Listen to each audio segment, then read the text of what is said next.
Eu sou Ceci Barbosa Campos, professora aposentada da Universidade Federal de Juiz de Fora e presidente da Academia Juiz-Forana de Letras. Agradeço muito ao presidente Rogério Tavares pela oportunidade de falar sobre as origens da Academia Mineira de Letras e seus fundadores. O fato da Academia Mineira de Letras ter nascido em Juiz de Fora há mais de 113 anos é algo de inusitado. E embora isto já tenha sido mencionado várias vezes, temos a certeza de que é desconhecido para muitos mineiros, tanto mineiros da minha cidade como de Belo Horizonte ou de outros locais do estado. Por que uma agremiação de vulto, pomposamente batizada como Academia Mineira de Letras, teria seu berço em uma pequena cidade do interior da Zona da Mata? É interessante conhecer um pouco do cenário florescente da Atenas Mineira, como foi chamado Juiz de Fora por Arthur Azevedo. Juiz de Fora despontava na segunda metade do século XIX como promissora por vários motivos. Pelo desenvolvimento da cafeicultura na Zona da Mata, pela industrialização que ativava a economia, pelos meios de comunicação que a colocavam em contato com outras regiões do estado, como a Estrada União Indústria e as ferrovias, e pela presença de intelectuais e cultores das letras que agitavam a cidade com encontros literários e a criação de jornais, teatros e associações de cunho científico e cultural. Em 1850, a vila de Santo Antônio do Paraibuna contava com novas ruas se abrindo. Havia um professor de música, José Venâncio de Assunção Costa, especialmente contratado pelo governo para dar aulas às pessoas inscritas e que se responsabilizava por apresentações musicais em cerimônias diversas. Ele tocava e se apresentava em casamentos, batizado, funerais, etc. Também já fora estabelecida a primeira escola pela Lei nº 320, de 24 de maio de 1847, que deveria ministrar aula de instrução primária de primeiro grau, por, aspas, era o requerido, pessoa habilitada, precedente de concurso.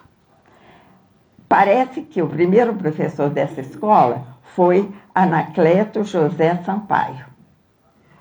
A vila passou à cidade do Paraibuna em 1856. Aos poucos, progredia. Foi construído o cemitério, começaram as discussões sobre a necessidade de um matadouro, de um mercado e de obras de calçamento, ajardinamento e iluminação. Havia dificuldades para obtenção de recursos e não se falava em água potável e nem em banheiros e instalações sanitárias dentro das casas. Nessa ocasião, já se iniciara a construção da luxuosa vivenda de Mariano Procópio Ferreira Lage, em local belíssimo, rodeado por jardins, árvores frondosas, pomares, palmeiras, grande variedade de plantas, arbustos, orquídeas, etc. O imperador Dom Pedro II esteve hospedado com a família nessa chácara e disse que suas filhas se encantaram com uma gruta artificial que passou a ser chamada de Gruta das Princesas. O Jornal do Comércio do Rio de Janeiro publicou vasta reportagem sobre a viagem de Dom Pedro II e a família imperial e a sua estadia em Juiz de Fora. Essa casa, devo lembrar que é hoje o Museu Mariano Procópio, que foi doado à cidade por Alfredo Ferreira Lage e até está há alguns anos fechado, não totalmente, já está com uma parte com salões prontos para visitação, mas tem sido muito difícil fazer a restauração, consertos necessários, tendo em vista a falta de recursos e a questão dos materiais para a restauração, que são todos caríssimos, porque era uma bela vivenda com papel de parede francês, então muito material vindo do exterior. Em 1861, foi inaugurada a Estrada União Indústria, construída graças à iniciativa desse mesmo Mariano Procópio. Ele fez uma viagem de estudos pela Europa e pelos Estados Unidos e conseguiu do governo imperial a concessão necessária para uma das melhores estradas do mundo, conforme foi citado por Agassiz em seu livro Viagens ao Brasil. Depois da estrada de rodagem, vieram as estradas de ferro, que ajudaram a acelerar o progresso. Ao mesmo tempo em que a cidade progredia, o lazer não era descuidado.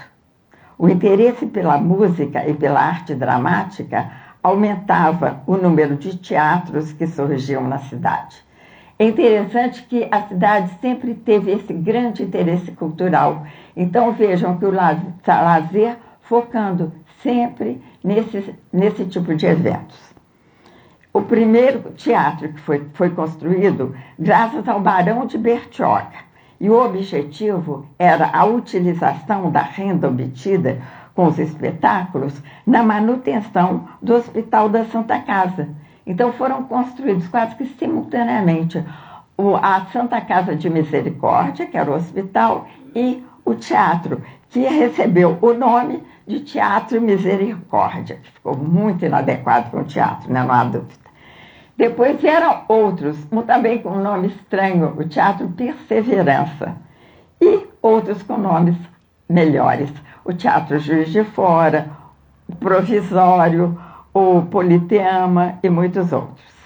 Aumentaram os trabalhos de embelezamento da cidade, com jardins, iluminação elétrica, graças à criação da Companhia Mineira de Eletricidade, que trouxe também o progresso industrial e a instalação de fábricas, o que veio trazer também para a cidade um novo epíteto, o de Manchester Mineira.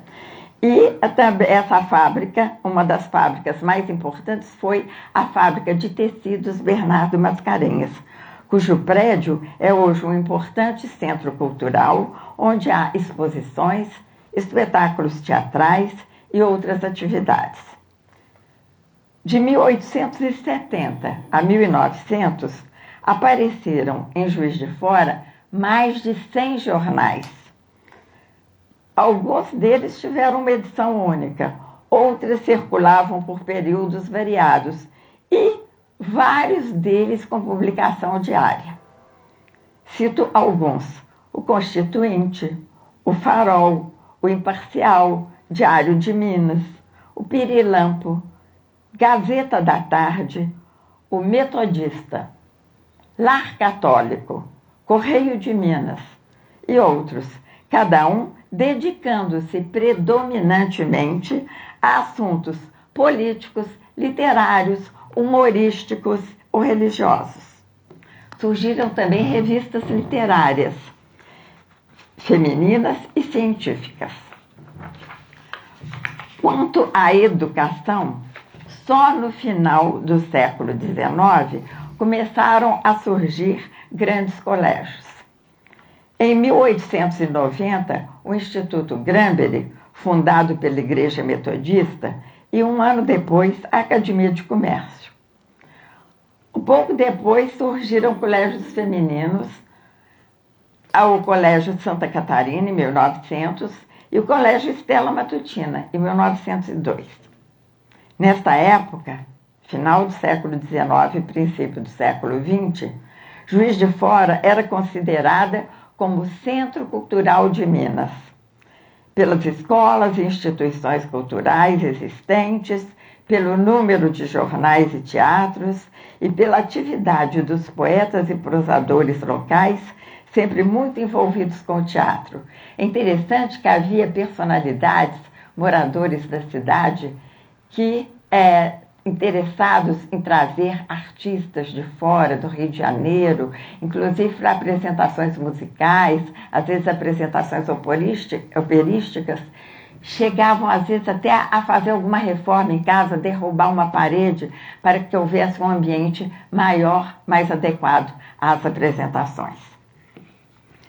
Tudo que acontecia no Rio de Janeiro repercutia em Juiz de Fora. Em 1897, sob a inspiração da Academia Francesa de Letras, foi fundada a Academia Brasileira de Letras, por um grupo de escritores com o objetivo de preservar a língua portuguesa e a literatura nacional. Machado de Assis foi um dos fundadores e o primeiro presidente. Seguindo os moldes franceses, o número de escritores membros da Academia Brasileira de Letras foi fixado em 40, empossados a 15 de dezembro de 1896. Em Juiz de Fora, também houve a tentativa de organização no final do mesmo ano, até um pouco antes dessa fundação da Academia Brasileira de Letras, houve a tentativa da formação de um tipo de gabinete de leitura para debates literários, palestras e publicações, o qual tomou o nome de Confraria Literária Mineira. Esse assunto foi muito bem abordado na tese de doutorado de Cristina Mussi pela Universidade Federal do Rio de Janeiro, em que ela cita, inclusive, trabalhos de Maralice Cristo, falando, inclusive, sobre essa confraria que é pouco noticiada. Mas o movimento não foi adiante. Entretanto, o ideal de uma gremiação com literatos de Minas Gerais não esmoreceu.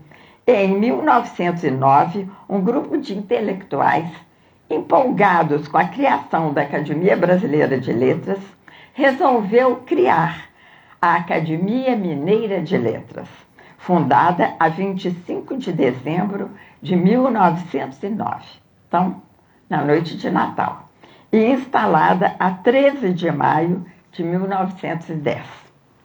Essa data, na noite de Natal, foi uma homenagem ao cristianismo e realizou-se em sessão solene, na Câmara Municipal, das 19 às 23 horas, com presença dos 12 fundadores, responsáveis pela discussão dos estatutos e do regimento interno. Também entre eles foram distribuídos os cargos da diretoria por eleição e que ficaram assim definidos. Para presidente foi eleito o Dr. Eduardo de Menezes, era o mais velho do grupo, tinha mais de 50 anos. Para secretário-geral foi eleito Machado Sobrinho, que nós podemos dizer que foi a alma desse sodalício, o grande mentor. O Abram Horta foi eleito como secretário auxiliar. Delmiro Braga foi eleito tesoureiro. Como bibliotecário foi eleito o jornalista Heitor Guimarães. Albino Esteves e Amanajossa Araújo foram os dois escolhidos para membros da Albino Esteves para membro da Comissão Bibliográfica. E Amanajossa Araújo e José Rangel foram escolhidos como membros da Comissão de Recepção. Para a Comissão de Contas foram escolhidos Dilermando Cruz, Estevão de Oliveira, José Rangel, Lindolfo Gomes, para membros da Comissão de Contas. E ainda o Dr. Augusto de Lima, que foi escolhido para presidente de honra. Vejamos alguns dados sobre esses fundadores.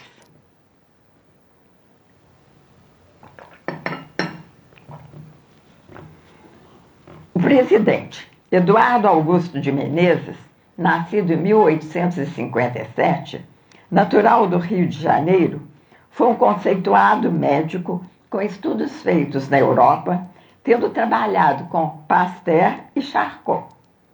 Mudou-se para Juiz de Fora e foi um dos fundadores da Sociedade de Medicina e Cirurgia, da Escola de Farmácia e Odontologia do Granbury, da outra Escola de Farmácia e Odontologia de Juiz de Fora, da Faculdade de Direito e da Liga Mineira contra a Tuberculose. Teve vários cargos junto à prefeitura e publicou inúmeros trabalhos sobre assuntos ligados à saúde. Deixou inédito um livro sobre medicina legal, disciplina que ele ministrava na Faculdade de Direito. Seus textos, principalmente aqueles de cunho espiritualista e os descritivos da natureza e os biográficos, demonstram a sua erudição e conhecimentos literários. O secretário-geral da Academia Mineira de Letras, que eu citei como sendo a alma da Academia Mineira de Letras, foi Antônio Vieira de Araújo Machado Sobrinho, que nasceu na Fazenda dos Limoeiros, no município de Vassouras, Rio de Janeiro. Ele mostrava pendores literários e a preocupação com a educação, chegando a instalar na fazenda uma escola elementar de leitura. Depois de algum tempo, passou a viajar, trabalhando para diversas firmas e colaborando em jornais. Transferindo-se para Juiz de Fora, ingressou no jornalismo e no magistério. Foi o grande impulsionador, como eu disse, da criação da Academia Mineira de Letras e sempre demonstrou vocação para as letras. Teve no professor, jornalista e escritor Lucindo Filho um grande amigo e incentivador. Machado Sobrinho publicou Primeiros Versos, Maria Cândida, Epitalâmio Aéreo, Centenário de Alexandre Herculano e outras obras em verso e prosa. Também escreveu livros didáticos, livros de contabilidade e um romance, Mártir, e também a biografia de Lucindo Filho, e outras obras demonstrando grande capacidade para a crítica literária. O outro fundador foi Bram Horta, Francisco Eugênio Bram Horta, que foi eleito secretário auxiliar. Nascido em 1876, em Juiz de Fora, cedo ingressou no jornalismo e no magistério, transferindo-se para o Rio de Janeiro em 1916, onde, além de professor, tornou-se poeta e compositor. Para bibliotecário, foi eleito o fundador Heitor Guimarães, que nasceu em 1868. Trabalhou em vários jornais, também foi professor, desenhista e calígrafo. Publicou poemas, crônicas, discursos e prefácios. Entusiasta, grande entusiasta da Academia Mineira de Letras, manifestava o seu louvor às letras e à cultura em artigos frequentes. Para tesoureiro, foi designado por eleição o escritor e poeta Belmiro Belarmino de Barros Braga. Nasceu em Vargem Grande, município de Juiz de Fora. Trabalhando na venda de seu pai, observou os costumes do povo e a vida no interior. Essas observações contribuíram para dar um sabor especial à sua obra. Para tudo escrevia versos, dedicava versos aos clientes da venda, aos fregueses da venda e a todos os conhecidos. Aos 29 anos, foi surpreendido pela visita de um editor português, interessado em publicar poemas de sua autoria, porque ele, fazendo poemas para os clientes da venda, a sua obra começava a circular de uma certa forma. Então, esse português ficou muito interessado e assim foi publicado o primeiro livro de Belmiro Braga, que foi Montesinas. Livro que, além de receber inúmeros elogios, teve alguns poemas traduzidos para o espanhol e para o francês. Em 1903, Belmiro Braga mudou-se para Juiz de Fora, onde exerceu o cargo de tabelião e de inspetor do ensino secundário. Em Juiz de Fora, ele escreve incessantemente poesia, crônicas, notas de viagem, memórias e teatro. Sua obra desvela múltiplas vozes. Então, nós encontramos, através dessas vozes, o lírico, o romântico, o parnasiano, que ecoam ao lado do irônico e do satírico. Retrata a paisagem mineira, usos e costumes. Faz poesia com objetos domésticos e fatos do cotidiano, usando a família, o lar, a saudade e a infância como temas frequentes, guardando um romantismo comedido, permeado de musicalidade. Também são características de Belmiro Braga a ironia e o humor, aparentemente simples e ingênuos, mas que suscitam a reflexão e levam o leitor à conscientização do erro que ele pretende denunciar. Escreveu um livro de memórias, de idos e vividos, também notas de viagens, de Paris a Berlim, de Juiz de Fora a Lavras. Escreveu várias peças de teatro, contos e crônicas, e ainda extensa obra poética. Alguns títulos são Lírios e Rosas, o citado Montesinas, Sacrário, Cantos do Meu Rosário, Rosas e um grande número de trovas. Dentre os diversos eleitos para as comissões diretoras, temos Albino Esteves, que nasceu em Sapucaia em 1883, Sapucaia, no Rio de Janeiro, foi cirurgião dentista e em Juiz de Fora abraçou a arte tipográfica. Foi jornalista e escritor. Publicou vários livros em prosa e verso. Escreveu também teatro e relatos históricos. Na Academia Mineira de Letras, foi eleito para a Comissão Bibliográfica. Para a Comissão de Recepção, Amanajós Araújo e José Rangel. Amanajós Araújo nasceu em Pouso Alegre, em 1880, estudou Direito em São Paulo e em Juiz de Fora exerceu advocacia e jornalismo, atuou na política e, ao mesmo tempo, dedicou-se à literatura. O segundo membro da Comissão de Recepção, José Rangel, nasceu em Pitangui, em Minas Gerais, em 1868. Quando estava com 10 anos, a família mudou-se para Juiz de Fora. Além de farmacêutico, foi professor de geografia e odontologia no curso do Gramber. Como escritor, dedicou-se especialmente a contos e crônicas. Temos também Dilermando Cruz, que foi eleito para a Comissão de Contas, juntamente com Estevão de Oliveira, Lindolfo Gomes e Luiz de Oliveira.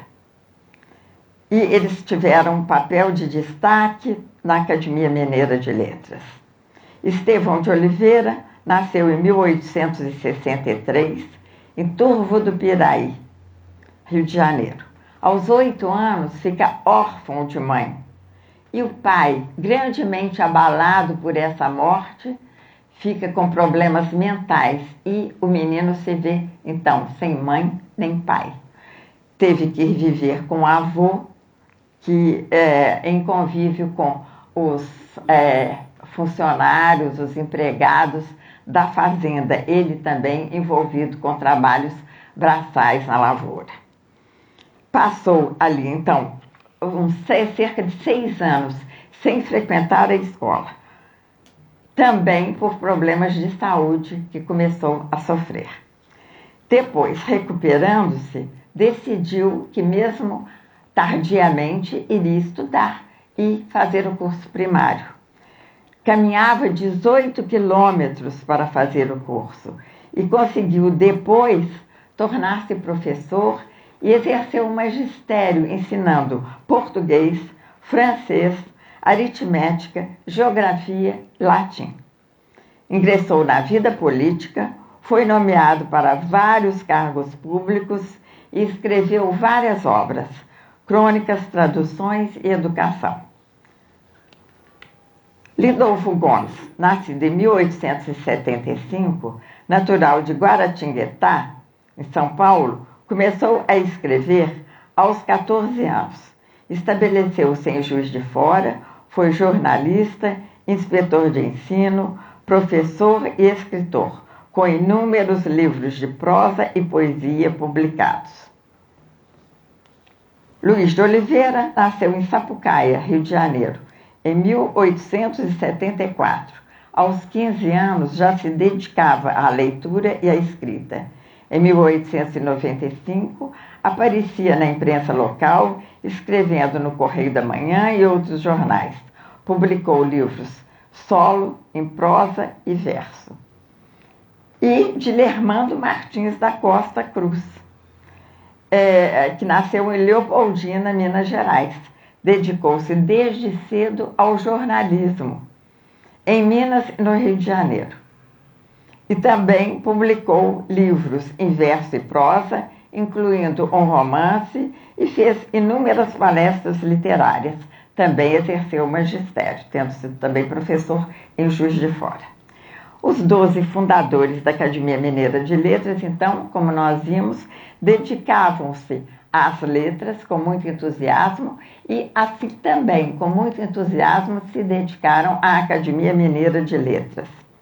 Nós temos um livro publicado por Marisa Timpone e Leila Barbosa, que são acadêmicas, membros da Academia Juiz Forana de Letras, que tem vasta documentação sobre a Academia Mineira de Letras. A acadêmica Leila Barbosa é viúva de José Carlos Barbosa, neto de Machado Sobrinho. Então, chegaram-lhe às mãos documentos da Academia. Elas fizeram este livro, que é uma importante fonte de pesquisa para os nossos estudos e para os estudos de todos os que se interessam em saber a formação da Academia Mineira de Letras, né? Então, eles se dedicaram muito à Academia Mineira de Letras, mas em 5 anos perceberam que a mudança da instituição para a capital seria benéfica ao seu desenvolvimento. Em clima de harmonia e amizade, que perdura até hoje, foi feita a transferência para Belo Horizonte, em 1915. Em 1983, finalmente surgiu uma Academia de Letras em Juiz de Fora, e que veio preencher o vazio deixado pela Academia Mineira de Letras. E assim, graças à iniciativa de um outro grupo de intelectuais, idealistas, surgiram os fundadores da Academia Juiz Forana de Letras, que este ano completa 40 anos. Este pode ser um interessante assunto para uma outra palestra, que nós gostaríamos de ter a oportunidade de contar em outra ocasião. Para a fundação da Academia Juiz Forana de Letras, vale a pena lembrar que veio Vivaldi Moreira, de Belo Horizonte. Então, é mais uma demonstração deste elo que uniu a Academia Juiz Forana de Letras e a Academia Mineira de Letras. Muito obrigada. Mais uma vez, agradeço ao presidente Rogério Tavares e a todos os que ouviram. Muito obrigada.